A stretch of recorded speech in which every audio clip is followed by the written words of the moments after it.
The Collapse of Community, Freud and Jung's Individualism versus Adler's Vision, and Yeshua's Fulfillment.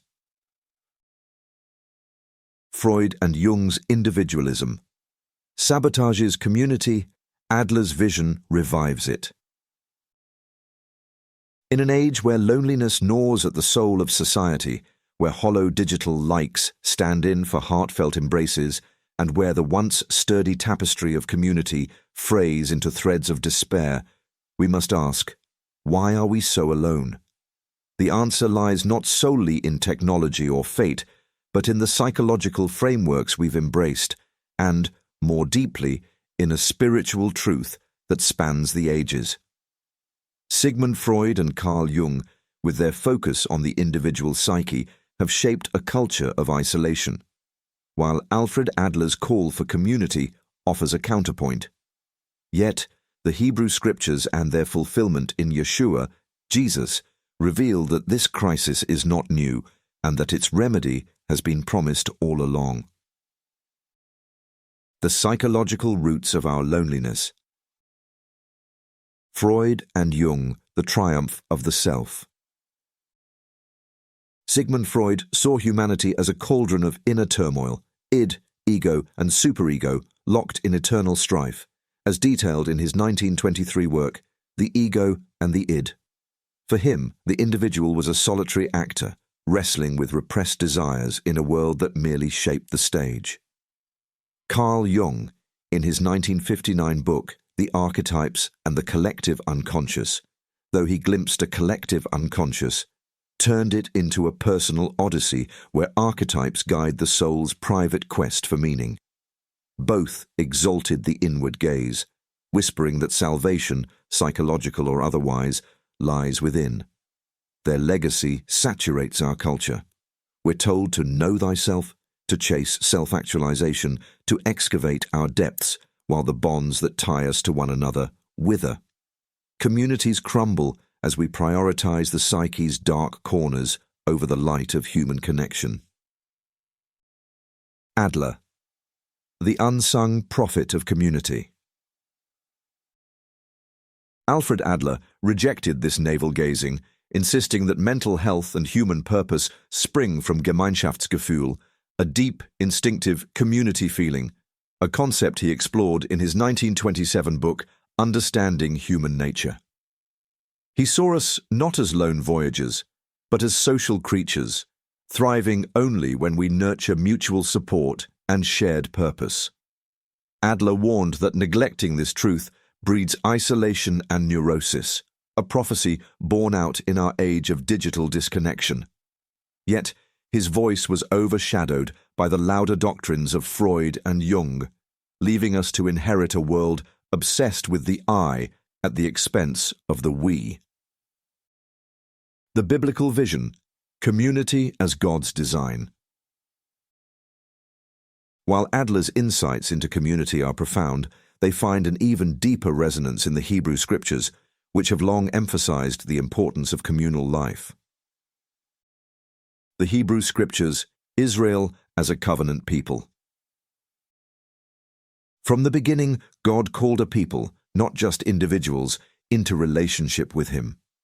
In Deuteronomy 6:4-5, from the Complete Jewish Bible, CJB, we read, "Hear, O Israel, the Lord is our God, the Lord alone.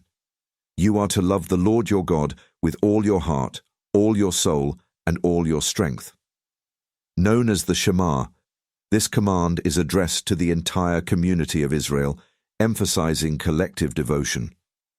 The prophets spoke of a future restoration, not of scattered individuals, but of the nation as a whole.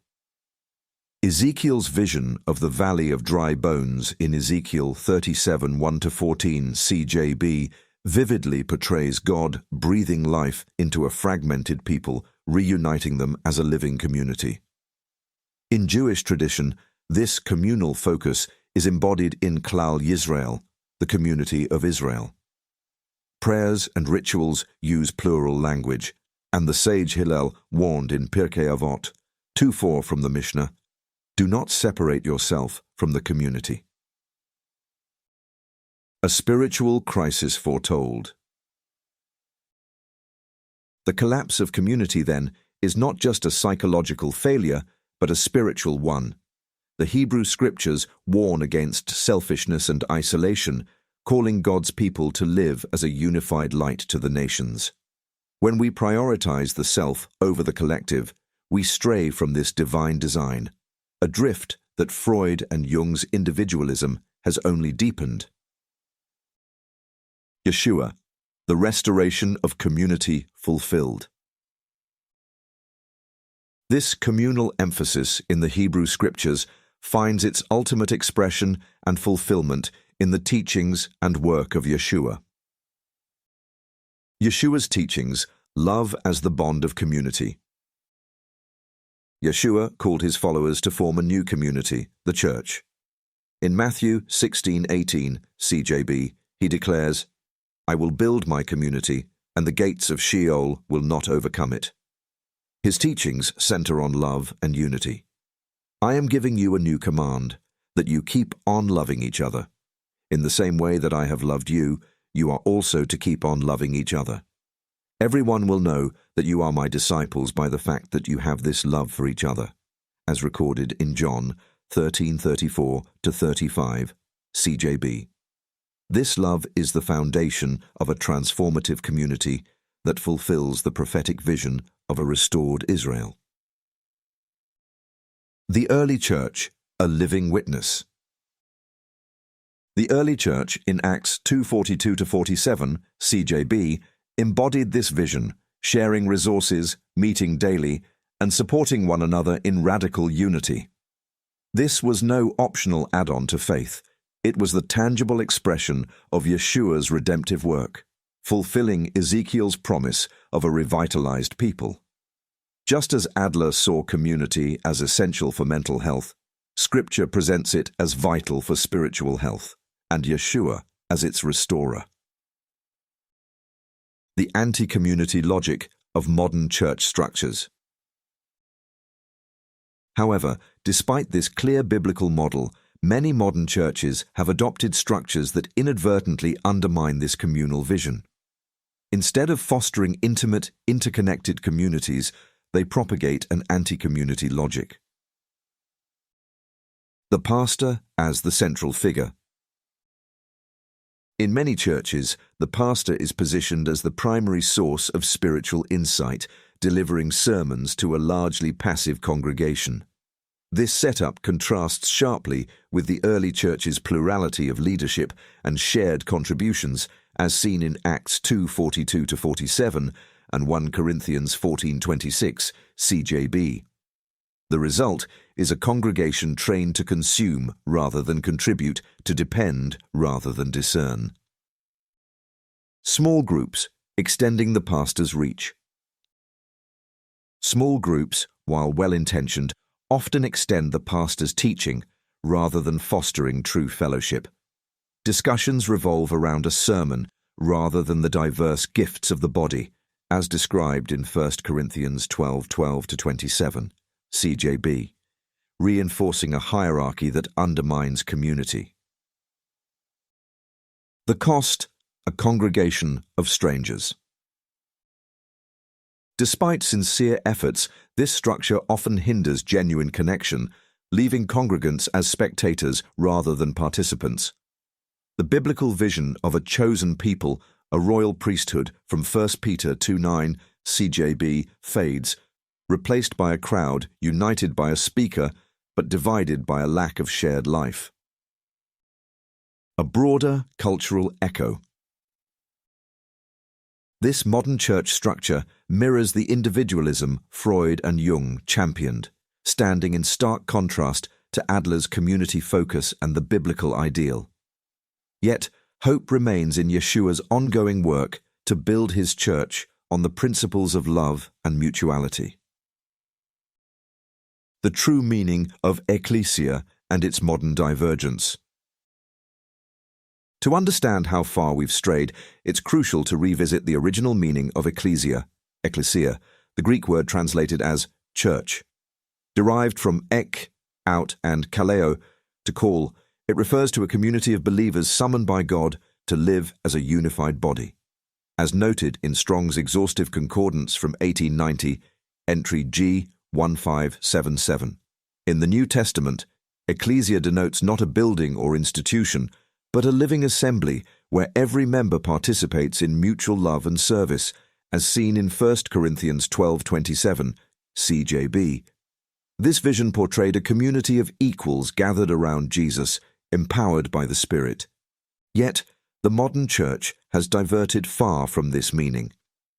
Today, church often signifies buildings, denominations, and rigid hierarchies, structures that prioritize institutional identity over communal life. The focus has shifted from the participatory ecclesia to passive attendance, from interdependence to reliance on a singular leader. This departure echoes the individualism of Freud and Jung, diluting the biblical call to a shared priesthood in 1 Peter 2:9 and a body equipped by diverse gifts in Ephesians 4:11-12, CJB. Addressing objections. With this understanding, we can now address some potential objections to this communal vision. Does Scripture promote individualism? Some might argue that personal salvation emphasizes the individual. While each must choose faith, Scripture frames this within community. Paul's body metaphor underscores interdependence in 1 Corinthians 12:12-27, CJB. Individualism that neglects community misses the heart of God's plan. Is Adler's vision truly biblical? Adler didn't draw directly from Scripture, but the parallels are striking. Both he and the Bible recognize that humans are designed for connection and that isolation leads to dysfunction. His insights align with the biblical call to community that Yeshua brings to life. Isn't strong pastoral leadership necessary? Leadership matters, but the New Testament favors shared leadership among elders in 1 Peter 5:1-4 and mutual growth in Ephesians 4:11-16, CJB. Unity and truth emerge from the Spirit-led community, not top-down control. Does Adler's condemnation of religiosity contradict his use of Scripture? Some might note that Adler frequently cited Scripture yet condemned religiosity, raising questions about consistency. Adler's use of Scripture was not an endorsement of religious institutions or dogma. Instead, he employed biblical references to illustrate universal human experiences, such as cooperation and belonging, that resonate with his concept of Gemeinschaftsgefühl. His criticism of religiosity targeted its potential to foster rigid dogma or division, which he saw as obstacles to authentic community. This perspective complements the critique of modern church structures, aligning with the call to return to the relational ecclesia. A call to reflect and reconnect. Our loneliness reflects individualism's wreckage, a crisis both psychological and spiritual.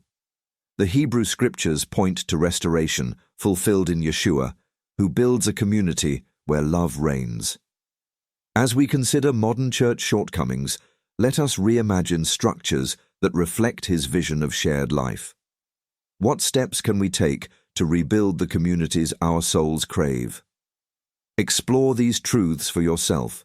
Discover in Yeshua the hope to save not just ourselves, but one another. If you found this article insightful or helpful in your walk with Yeshua, please share it with others seeking biblical truth. Together, let's grow in covenant faithfulness. Shalom.